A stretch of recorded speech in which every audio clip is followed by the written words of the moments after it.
you, again, started this in part by saying that, which Donald Trump repeated on the debate stage, that, and he didn't say anything about the policies that you're talking about. He just said Haitians are eating dogs and cats.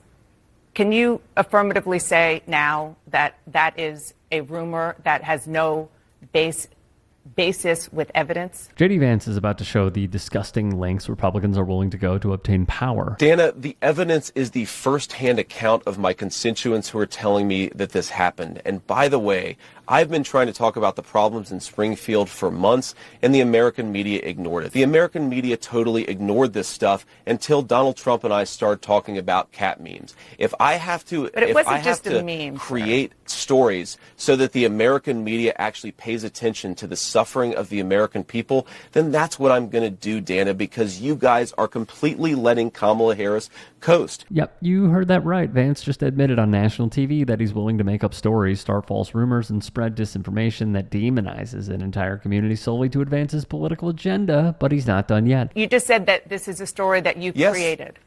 So the eating dogs and cats thing is not accurate. Dana, it comes from first-hand accounts from my constituents. I say that we're creating a story, meaning we're creating the American media focusing on it.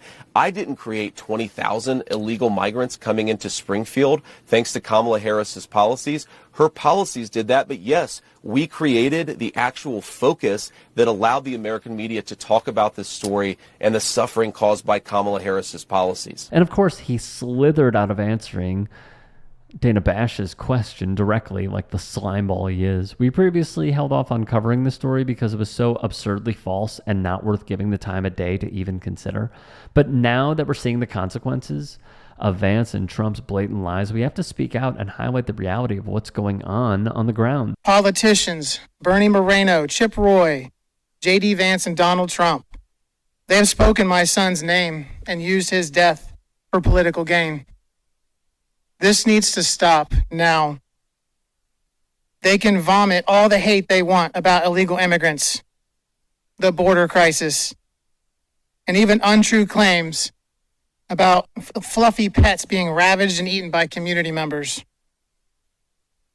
However, they are not allowed, nor have they ever been allowed to mention Aiden Clark from Springfield, Ohio. Nathan Clark, seen speaking here, and his wife Danielle, showed more courage, empathy, and moral fortitude than the entire Republican Party by denouncing the lies that were told about their deceased son, Aiden, who tragically passed away when a Haitian immigrant struck his school bus in 2023. The driver was sentenced from 9 to 13 years in prison for manslaughter, but that didn't stop Vance from using Aiden's memory as a political tool to whip up vitriol against the Haitian immigrant community by saying he was murdered by a Haitian migrant, close quote. Now more from Clark. He was accidentally killed by an immigrant from Haiti.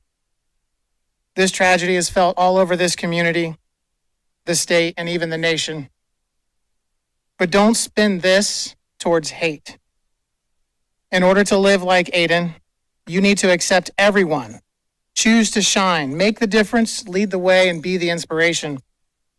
What many people in this community and state and nation are doing is the opposite of what you should be doing. Did you know that one of the worst feelings in the world is to not be able to protect your child? Even worse, we can't even protect his memory when he's gone. Please stop the hate. I said to Aiden that I would try to make a difference in his honor. This is it.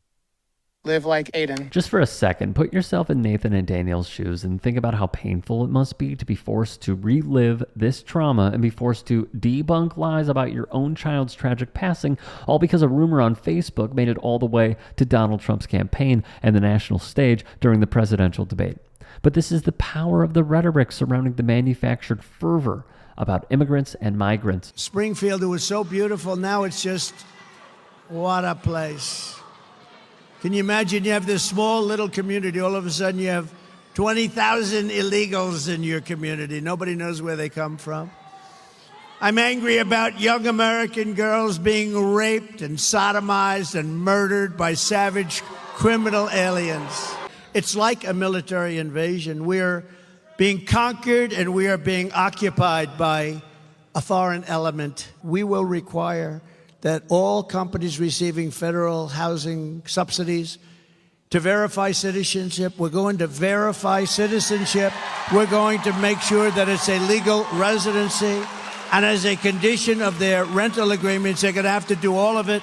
Taxpayers will not subsidize apartment rentals for illegal aliens, and we will not permit illegals to drive up the cost for Americans in need. First off, the Haitian immigrants living in Springfield are here legally under temporary protected status.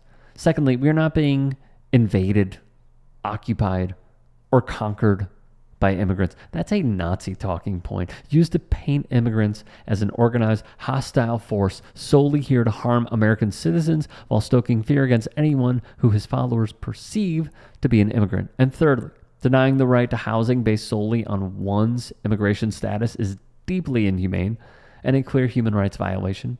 But as you heard from the cheers and the crowd, this is what the MAGA base is craving to see. NBC News has now spoken to a woman. Her name is Erica Lee, and she's the woman behind one of those viral posts claiming that her neighbor's cat was kidnapped and saying that it may have been at the hands of Haitian neighbors. She tells us at NBC News she has now deleted the post, that it was wrong, that she misinterpreted a neighbor's story. She just texted me, quote, "I messed up royally," and she said she never meant to cause so much hate against this one group of people. It is so disturbing that people are making bomb threats against schools, against a hospital on a Saturday morning. It's just Right. nuts. It's more than nuts. It's potentially deadly, not only to everyone in Springfield, but to other pockets of established immigrant communities across the country. And they told us point blank, they fear for their lives. And we should note, a lot of them don't want to go on camera. We've had really one kind of representative of the community speak to us about that point. That's why you haven't seen a lot of people speaking out, because they are fearful.